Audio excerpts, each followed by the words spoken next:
Those are good stories. We like those stories. It means something good is happening, and it's great that something good is happening. People want to take your kids to the nursery, go ahead. If you want to, you don't have to. That's up to you.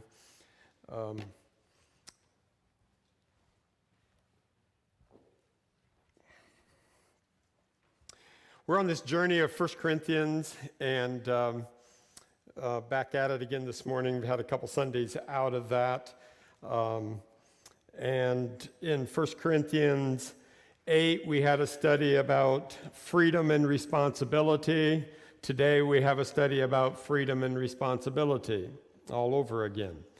And I think the Apostle Paul was saying this is how it was. And he gave the picture about eating meat offered to idols. If it's going to mess with somebody, then just don't bother. You can live without. You have the freedom to, but you have responsibility to not, lest you offend somebody. And of course, people can make that a whole lot more than it's supposed to be. But your responsibility to show love to people is larger than your freedoms. And basically, we get to 1 Corinthians chapter 9, and Paul talks about he talks about his rights and his freedoms and his responsibilities and rewards, and all these kind of all flow together. We all like our rights. Well, we know we get rights as we take on responsibility and are responsible. And we have freedoms, and that comes with responsibilities and rights. And we have rewards for having pulled it all together and doing a good job at it. We sometimes accuse the millennials of thinking that they carry this mindset of entitlement. How many of you have heard that running with millennials? Yes. The truth of the matter is the millennials got it somewhere. We parents raised millennials, and we paid and played into it. So I think as I look around me, the ground gets pretty level. It's pretty hard to be born, raised, have a good life in North America and not feel a bit entitled. Rewards, responsibilities, freedoms, rights. Our rights we will maintain, the motto of Iowa. Ouch. So Paul starts out, the title, Rights of Apostles. I put that there because that's what the NIV heading is in our chapter. And I think whoever put that together was a little, they just weren't sure what to put there, so they said the rights of apostles. And it is a piece of it, but I don't know that I want to focus necessarily there, because I have a certain sense of being called as an apostle, and yet, rights, how about responsibilities? Yes, whatever. So, anyway, the Apostle Paul goes on to say it's not going to be about the rights of the apostles or of apostles necessarily. But Paul starts out with some rhetoric type questions. The answer is obviously yes. Am I not free? Am I not an apostle? Yes, yes. Have I not seen Jesus our Lord? Yes, yes. Are you not the result of my work in the Lord, you Corinthians, you Corinthian church? Yes, you started it. You're the creditor. Yes. Even though I may not be an apostle to others, but I surely am to you, for you are the seal of my apostleship in the Lord. In other words, you indeed were the ones I got together, I led you to Jesus, I pulled you together, you create the body, I am your apostle. Now, I know that all of us are free. We are free agents, and we don't always feel very free. The question always becomes, do I feel more free or do I feel more squeezed? Am I free or am I pressured? Am I free or am I so responsible that it's hard to feel free? Those are some of the things that go in here, and Paul saying, I am free. I'm not an apostle if I don't apostle. Whatever. I'm not a disciple unless I disciple, and they disciple. That's what makes me a disciple. I'm not an evangelist unless I lead people to Jesus. Paul is an apostle, yes, yes. He's seen Jesus, yes, yes. I kind of like to get through some of these pretty fast. There's a lot of dialogue we could have about them, but I'm going to kind of keep rolling if I can. It's a long chapter, so get comfortable, but don't fall asleep. Or take a nap and then wake up and get in on it. Yeah. Verse 3, this is my defense, if we want to talk about rights. This is my defense to those who sit in judgment on me. Don't we have the right? And that word right is authority. So it's not necessarily don't we have the privilege? Well, it's privilege in that you have authority. It's, I think the King James uses, don't we have the power? It's not the kind of power, well, it's because it's just in me, so therefore I can. Now there's an authority factor that comes in here. Don't we have the right to food and drink? Don't we have the right to take a believing wife along with us? It's like, don't we have authority to do that? And again, the answer is pretty much yes. Or is it only I and Barnabas who must work? Is it just Barnabas and me as apostles that we have to punch the clock for a living? A soldier. Who serves as a soldier at his own expense? Well, the reality is nobody goes off to war on their own expense. They're usually being fed and cared for by the larger power, the sending agent that goes. And in fact, we'll even give you some incentive for signing up. Who plants a vineyard and does not eat of its grape? It's simply an assumption that if you're going to take care of the grapes, the vineyard, you get to eat from it. Or who tends a flock and does not drink of the milk? I remember picking strawberries at Box Berry Farm, and their motto was you can eat all you can eat for free. You don't have to weigh the ones you eat. They don't weigh you before you walk in and weigh you on your way out and charge you the difference. You pick berries, you get to eat berries. They know you're not going to eat more than you're worth. Okay. Verse 8, do I say this merely from a human point of view? Doesn't the law say the same thing? For it is written in the law of Moses, do not muzzle an ox while he's treading out the grain. Is it about oxen that God is concerned? Well, if you follow it back where this came from in the law, yes, indeed, it was in the context about oxen. Don't be abusing your animals. But Paul says here, surely he says this for us, doesn't he? Yes, he's making a comparison. Yes, this was written for us because when the plowman plows and the thresher threshes, they ought to do so in the hope of sharing in the harvest. If we have sown spiritual seed among you, is it too much if we reap a material harvest from you?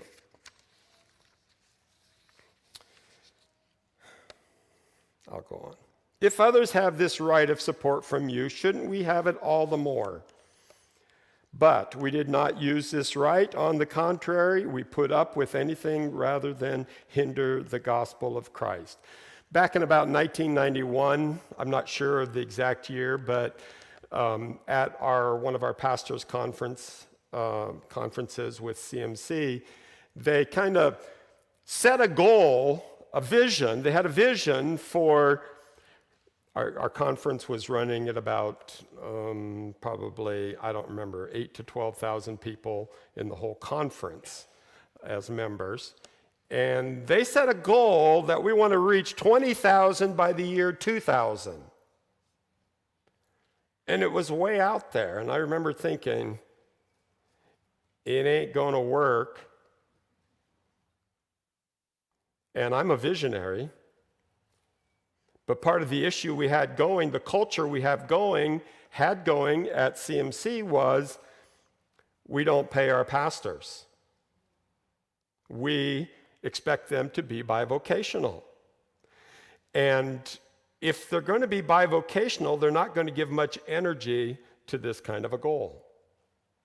They don't have time. Because when you're bivocational, you have two goals. One is you got to keep bread and butter on the table. The other one is yes, you want to grow the church. And most of us get hungry enough at some point that one takes dominance over the other. I just want to say thank you, Upper Deer Creek. Thank you for making it possible for me to work at it full time. I remember some years ago talking with a pastor, and this was another pastor in CMC, and he was kind of giving me grief for, not preaching the full gospel of simplicity and the prayer veiling and the dress standards as we had them. And yet I knew his secret frustration. It wasn't a secret to me, but I knew his frustration. And so he was giving me grief for not preaching the full gospel. And I said, and when are you going to start preaching the full gospel? And he said, like what? And I said, like 1 Corinthians chapter 9. Have you ever preached on that? When the answer was no. Because who wants to talk about it? We preachers don't want to talk about it, I can tell you that. He didn't want to talk about it. It's just perspective. So, again, I just want to say thank you. Thank you for making it possible for me to be about what I know that I need to be about and going after it. All right, enough said. Verse 13, don't you know that those who work in the temple get their food from the temple, and those who serve at the altar share in what is offered on the altar? It's referring to the Levites. This is what they did for a living. They worked the temple, and they didn't own things. They worked the temple, and they were seen all the way through to their grave, taken care of, and that's how it was. In the same way, the Lord has commanded that those who preach the gospel should receive their living from the gospel. And, I find it interesting that there isn't much salary swapping happening today. Do you know anybody who swaps salaries? Why don't we do that? Why wouldn't we say, let's see, I have to find somebody wealthy here. Surely not Mike Wagler. How about Mike Wagler, you and I swap salaries, eh? Or Justin and Mike swap salaries. Is that a deal? Mike thinks it's a deal. What do you think, Justin? Oh, yeah. Got 2 thumbs up over here. Did you ever notice we don't do that? Why is that? Because everybody knows Mike works for what he gets, right? And Justin works for what he gets.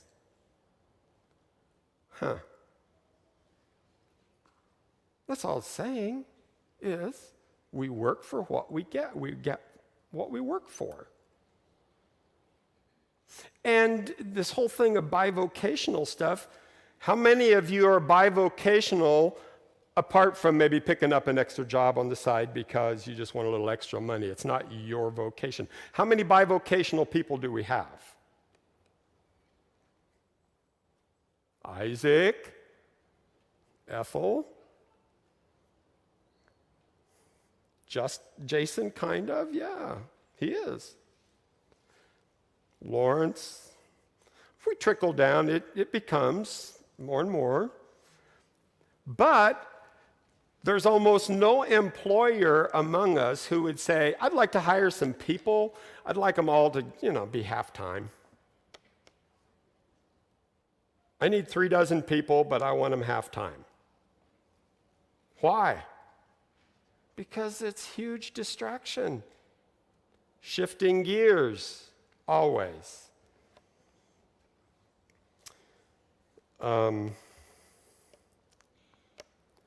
What verse am I on? Okay.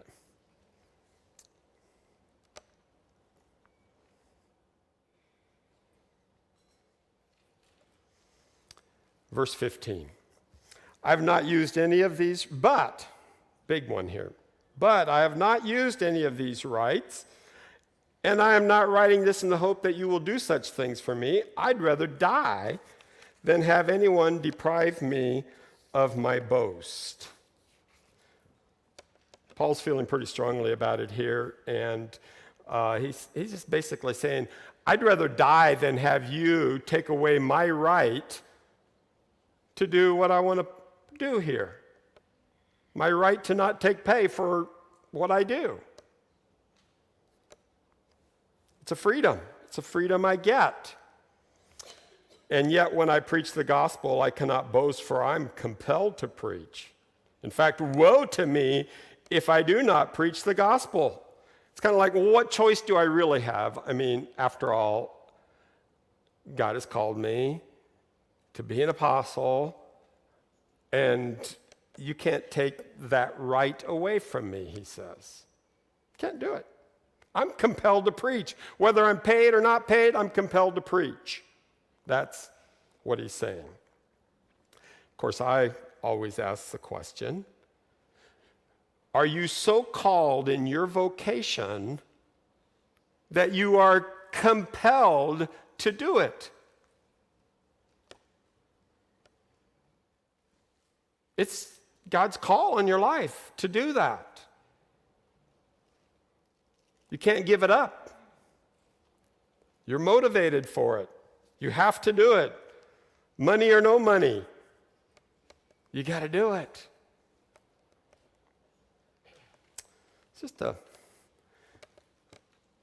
It's just a plug for, you know what? I would like you to have a call to your vocation as I have a call to my vocation. Ask God, is this my call? Is this what you want me to ultimately do to the degree that I am compelled? I can't not do it. You know, lots of times we come into it saying, well, I could do this. Here's an opportunity. I think I will. Yes, God says yes. Yes. Did we ever ask? How many of you are afraid of asking God what he wants you to do? You don't have to answer that. All right, verse 16, verse 17. If I preach voluntarily, I have a reward. If it's voluntary, it's obviously not a money reward, probably. If not voluntary, I am simply discharging the trust committed to me. I've always said, figure out what you like to do and then try to figure out a way to get paid for it. Life's too short to not enjoy what you're doing. Figure it out. Make your calling work.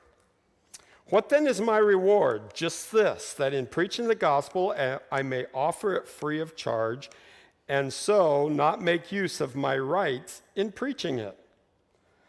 Paul's just saying, if I could, I would work for free. That's what gives me greatest delight. And to the Corinthians, he said, I can do it for free. You can't take that right away from me.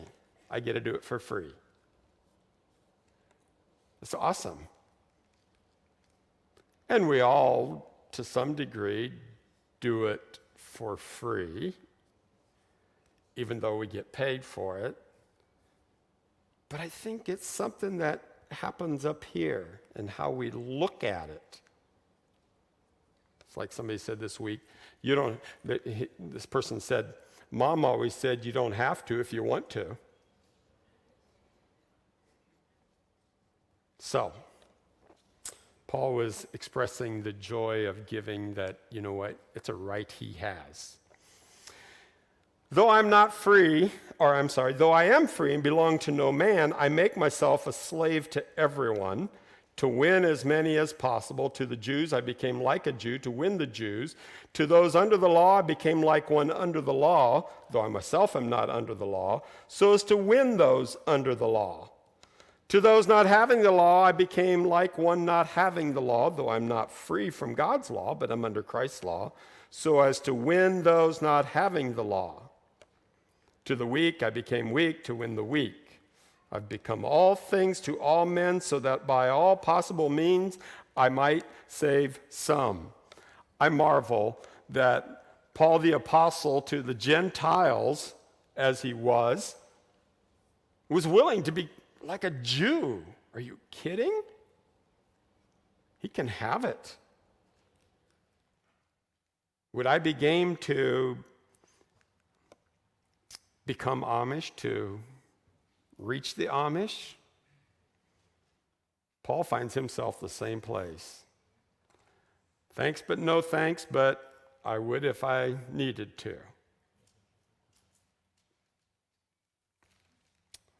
What would you become? What would you be willing to become to win the souls? The huge piece here is that Paul was compelled. He was driven. He couldn't not do it. So, got to act like a Jew? Fine. Got to act like a Gentile? Fine. Some people have taken good license with that and said, wow, I'm just trying to reach the guys at the bar, right? Pour me another beer. Wrong. What's the track record? How many people are you getting saved that way? Or are you just giving yourself a license, probably? I do this for the sake of the gospel, that I may share in its blessings. In other words, I do whatever I need to do to gain a hearing, because that's what's important to me. I think the bigger question for us, or the bigger thing we have to contend with, is that I'm not sure we care enough. But I think that's the issue. Paul cared. He pressed it. And I'm not sure we do. I think that's the bigger deal.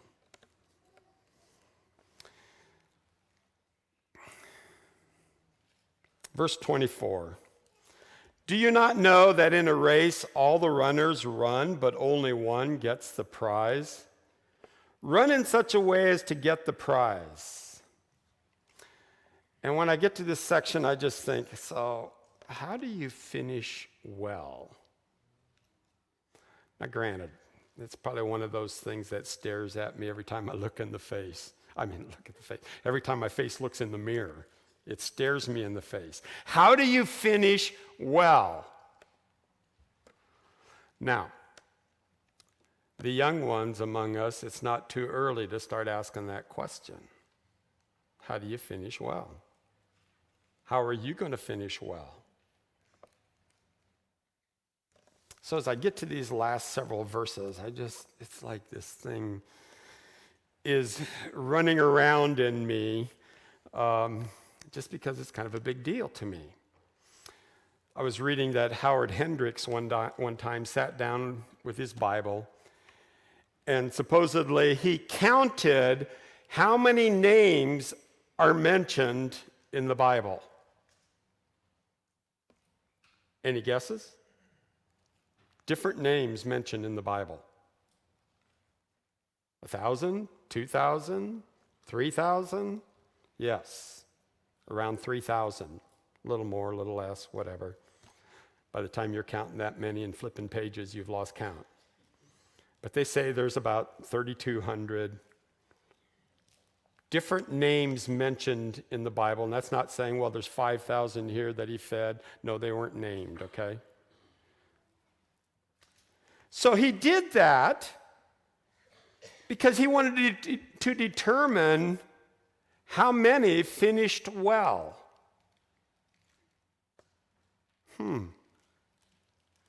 And out of those 3,000 people, he figured out that there was about 100 of them that it gave enough information that you could see how they finished. And I know, what's the definition of finishing well? Well, I don't know what his scorecard was. I have a hankering what mine would be. But out of those 100, 30 finished well, according to Howard Hendricks. Did the rest of them all lose their salvation? No. There's a difference between losing salvation and finishing well. That's 1%, right? That's 1%. How many of 150 of us will finish well? It's a little sobering, isn't it? Wowzers.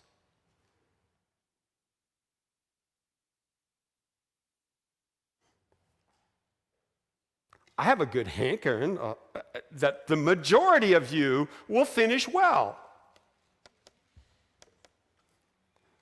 Depending on the scorecard, I'm sure, and I'm glad I don't need to make up that scorecard. In Howard Hendricks' scorecard, I do know that Moses wasn't on the list. And Solomon wasn't on the list. That one we can understand. Moses, really? But he didn't get to enter the promised land. Why? Wow. How will you finish? Will you finish well?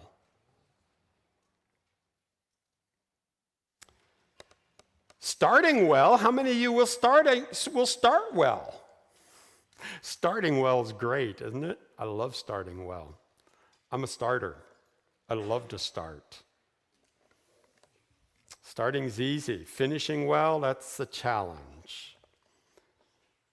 When we get to heaven, will God say, hey, man, you started well. Way to go. Or will he say, way to go, you finished well.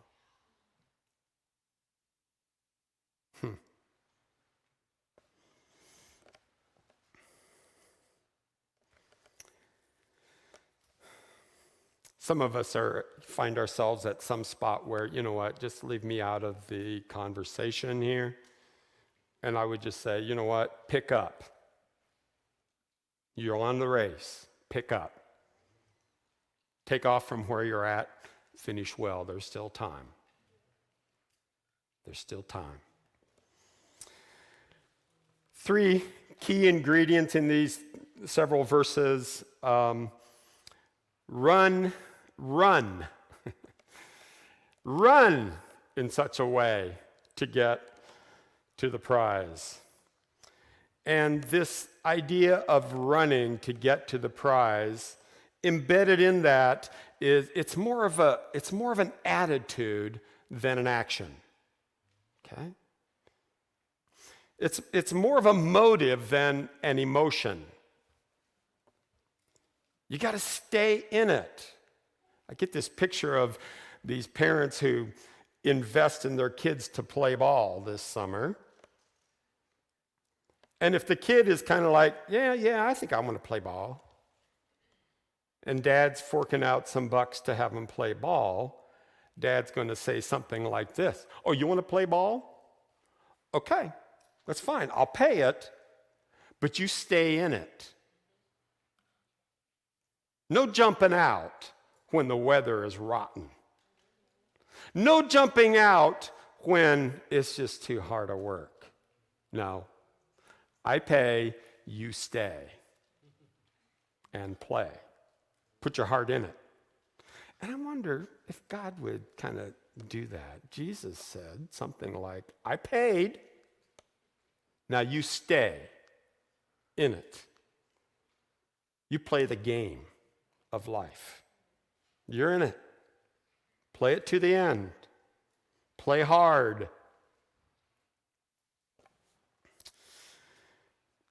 Everyone who competes in the games goes into strict training.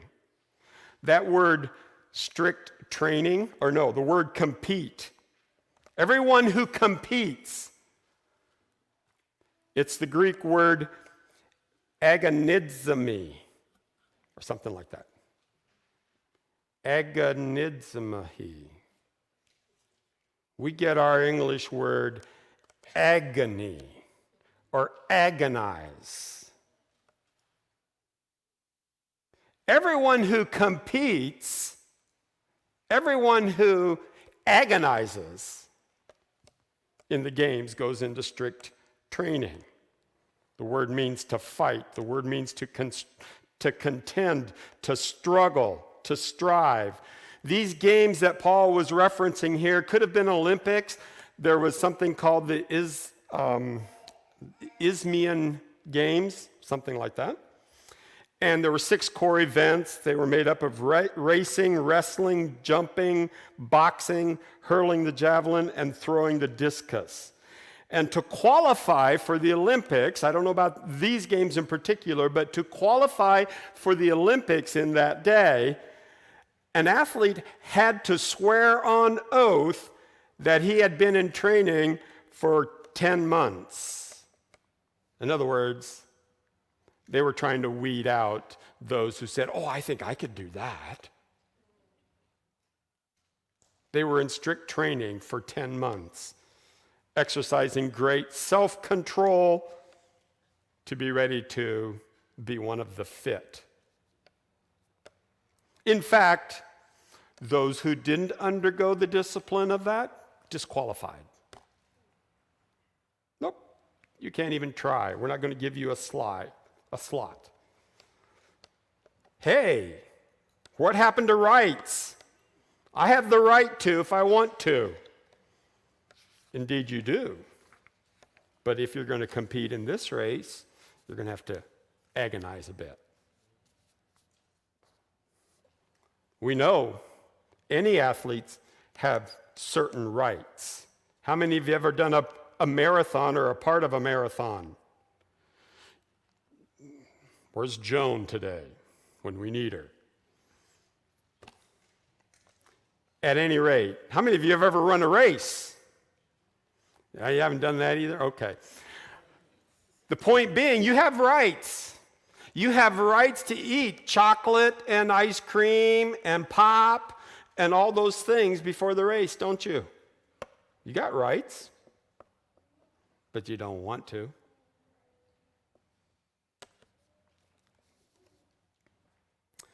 The Christian life presupposes that it's going to be a little tough.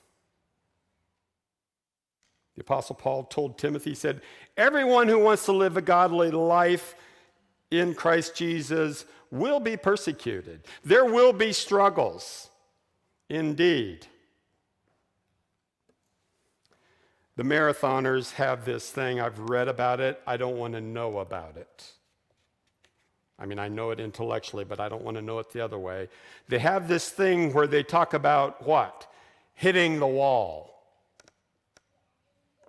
It's when you're giving it all you got and it hits you full scale and you're done. You feel done. You feel like there is no more. I can't do it. You're done. I asked Joan this week, at what point do you hit the wall?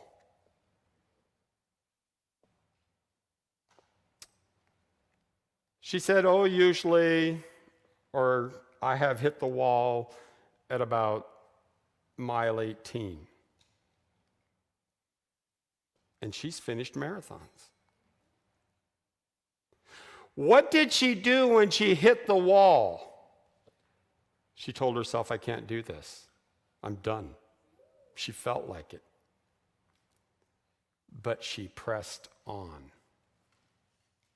You press on. Folks, you and I live in a day and an age in which life is a marathon. We have those moments when we hit the wall. It's like, it's not worth it. It's not worth it. Just let me die. Just let me go home now. I'm saved. I'm on the road to glory. Just let me die. Life is too tough. I don't want to do it. I don't want to hurt this much.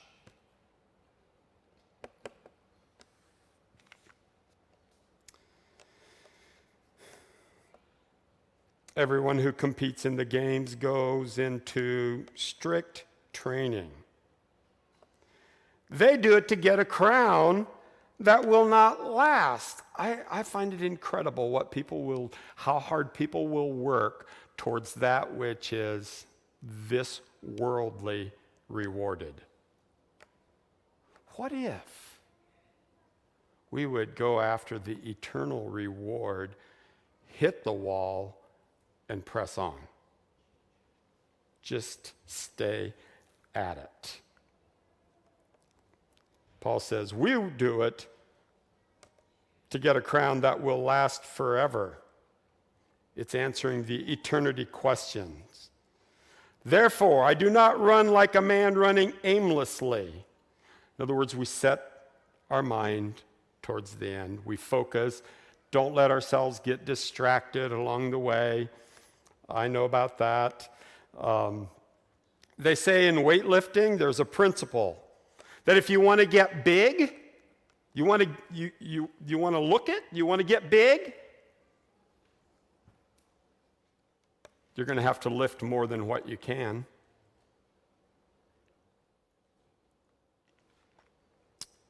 You're going to have to lift something that you need help to lift until you can lift. You want to get big in life? I want to get big in life. Happy Mother's Day. You got to do more than what it feels is possible as a mother. We sang about reckless love, the reckless love of God. I couldn't sing that without thinking about the reckless love of mothers. Is it reckless? You know what? You're putting the love out there, and you have yet to see whether you will ever be honored in it. It's reckless. Who would do that? Well, mama bears do it because they can. They'll knock down any wall. They'll climb any wall. They'll do it because they're mamas.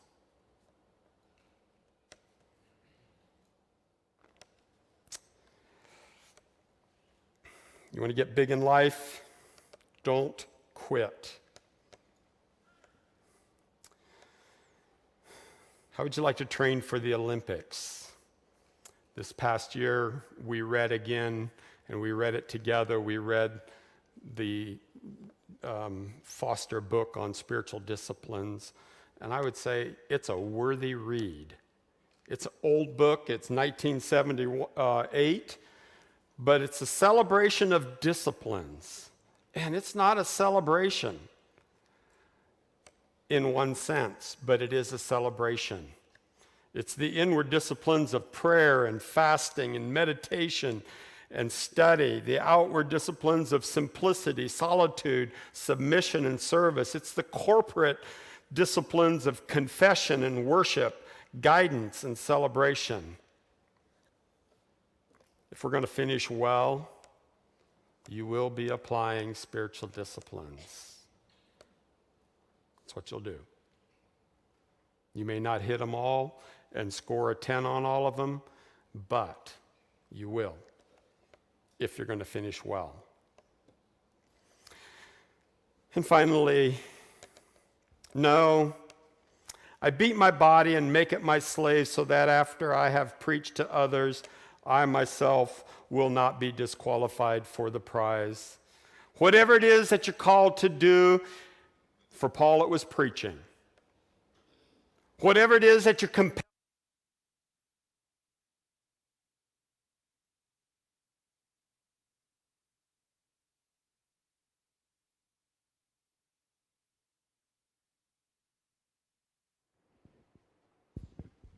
All right. That was a sign I'm supposed to be done. I'm not quite done. I'll finish it up real soon. Whatever you're called to do, do it. For Paul, it was preaching. The referee in the games would come and announce the rules. This is what you can do. This is what you can't do. These are the boundaries to the game. He was the referee. He was the official. And that's where we get this word for preaching. He is the one to announce the rules. Paul says, I'm compelled to preach. That's it. I will preach. I will not be disqualified for the prize. So what disqualifies so many of us from finishing well?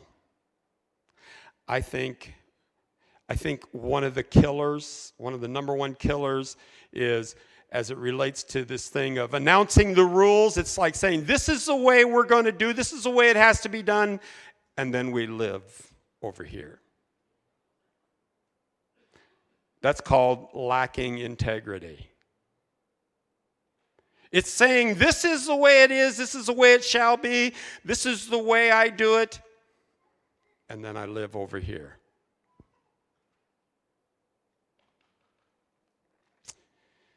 Paul says, I myself will not be disqualified for the prize. Now, you're going to get it right. It's okay to say how things ought to be. Are you going to get it right all the time? No. But don't settle for living over here. Stay in the game. It's been paid for. You stay in it, and you play the game of life, is what he's saying. May our latter days be better than our former days for any of us. So, Father, we thank you for this time together. We thank you for this lesson. Thank you for the challenge. Father, there's not a one of us who doesn't want to finish well. Not a one of us. We want to finish well. And we know it's not all about striving and striving and striving. But it is about staying in the game, staying on, not hanging too dearly to our rights, but being responsible with what we're called to.